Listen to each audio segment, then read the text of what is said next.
toi aussi tu veux te lancer dans le Twitch game mais tu ne sais pas par où commencer, eh bien tout simplement cette vidéo est faite pour toi ma saucisse. En effet, dans cette vidéo tu retrouveras un condensé de ma propre expérience ainsi que plusieurs tips que tu retrouveras ici et là sur internet. Are you ready? Pour commencer, on va parler un peu d'état d'esprit et de l'attitude que toi tu dois avoir pour commencer ta carrière. Tu es curieux, tu es un animateur dans l'âme, tu es passionné, tu es beau ou pas, tu es un bosseur. Ah bon, faut travailler pour percer. C'est pas genre juste tu te filmes en jouant des jeux vidéo. Et surtout être patient.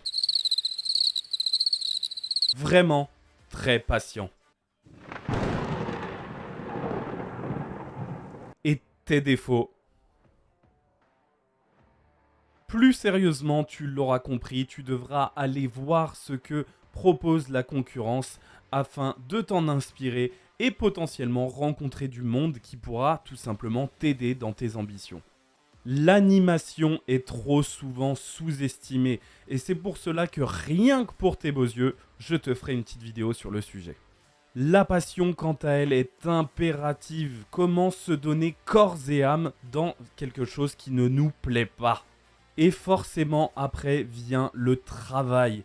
Ne compte plus tes heures à analyser tes propres lives. Ne compte plus tes heures à tester des petits trucs pour le live suivant. Ne compte surtout plus le nombre de fois où tu devras te remettre en question. Car si ton live ne décolle pas, ce sera avant tout de ta faute. Ensuite vient la question essentielle du matériel. Que tu sois un futur streamer console ou un futur streamer PC, je te recommande vivement de quand même avoir un PC afin de diffuser. Je m'explique. Pas d'overlay, pas de cam, aucun contrôle sur ton live. C'est alors que pour la modique somme de 179,90 €, rien que ça, tu pourras te procurer un boîtier d'acquisition Elgato qui te permettra directement de diffuser ton contenu console directement sur le PC. Je sais, le prix est un peu salé, mais c'est actuellement le meilleur boîtier d'acquisition sur le marché. Et puis, soyons honnêtes 10 secondes, si tu n'es pas prêt à investir un minimum d'argent pour ton stream, il te sera très compliqué plus tard d'en tirer des bénéfices. Maintenant que tu es sur PC, il te faudra obligatoirement un micro. Dans un premier temps, le micro de ton micro-casque fera parfaitement l'affaire et optionnellement, une webcam. Même si ce n'est pas une obligation, beaucoup de viewers ne s'arrêteront pas s'ils ne peuvent pas voir ta toute mignonne petite tête de raton laveur. Pour la webcam, tu peux investir dans une Logitech C922 qui fera très bien le travail que tu peux trouver pour une centaine d'euros. Si tu n'as pas d'argent car tu n'es pas encore le nouveau Squeezie et que tu cherches une solution gratuite, tu peux tout simplement utiliser ton smartphone via le site OBS Ninja pour le connecter directement à ton logiciel de stream. Et honnêtement, si tu as un des derniers smartphones, la qualité sera très louable. Si tu es sur PC uniquement, alors forcément une bonne config est nécessaire. Désolé, mais effectivement, tu peux ranger ton Minitel à la cave. Et également, je ne ferai pas l'impasse sur l'importance de la connexion Internet. Tu peux la tester gratuitement sur des sites tels que Speedtest. En ce qui concerne le résultat, c'est bien la connexion montante qui nous intéresse. Et si elle ne dépasse pas les 3000 kilobits par seconde, je suis navré de t'apprendre que tu vas pouvoir dire adieu à tes rêves de devenir le nouveau Zerator.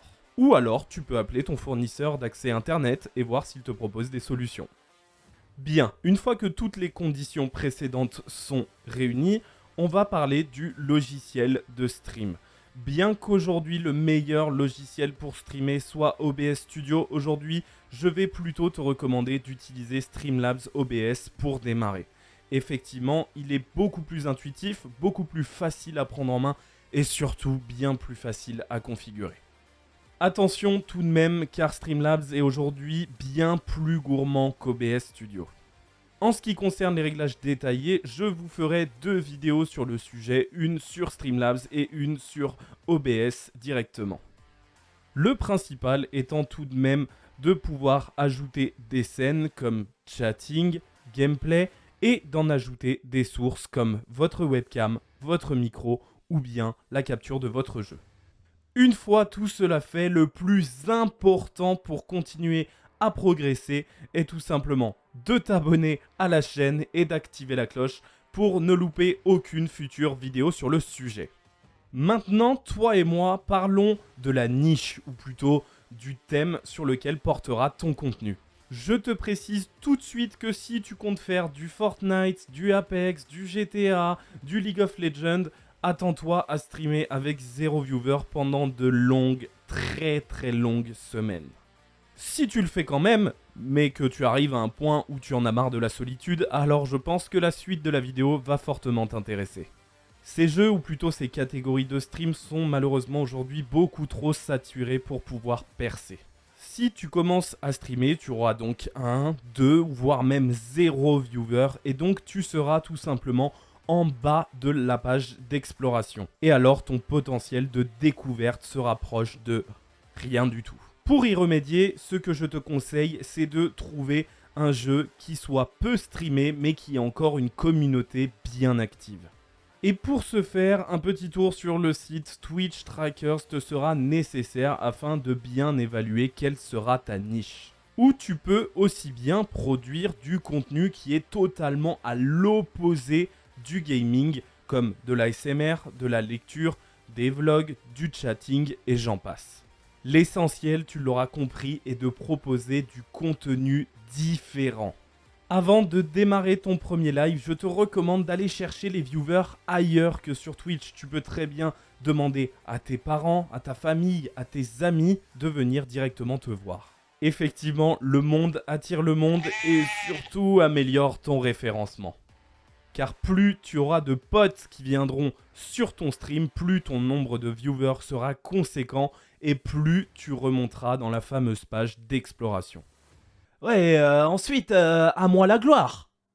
Pas tout de suite, malheureusement, il te faudra de longues semaines, voire de longs mois avant de pouvoir voir de tes yeux les prémices d'une communauté qui te suivra.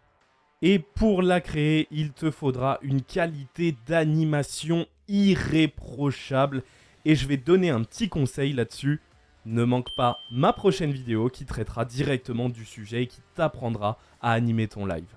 Et enfin, l'ultime conseil que je peux te donner à ce moment-là, quand tu coupes ton live, regarde-le.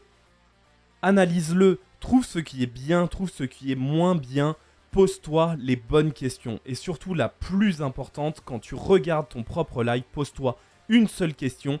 Est-ce que toi-même, tu t'abonnerais à ta propre chaîne ?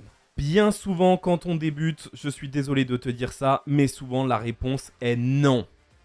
Maintenant que tu as toutes les clés en main pour démarrer, n'hésite pas à me poser tes questions directement en commentaire. J'y répondrai avec plaisir ou tu peux aussi bien venir me les poser en direct sur mon live Twitch. Le lien est dans la description. Merci à toi d'avoir suivi cette vidéo. Prends soin de toi et n'oublie pas que je compte sur toi pour te lancer dans cette aventure extraordinaire. Razorkai, terminé.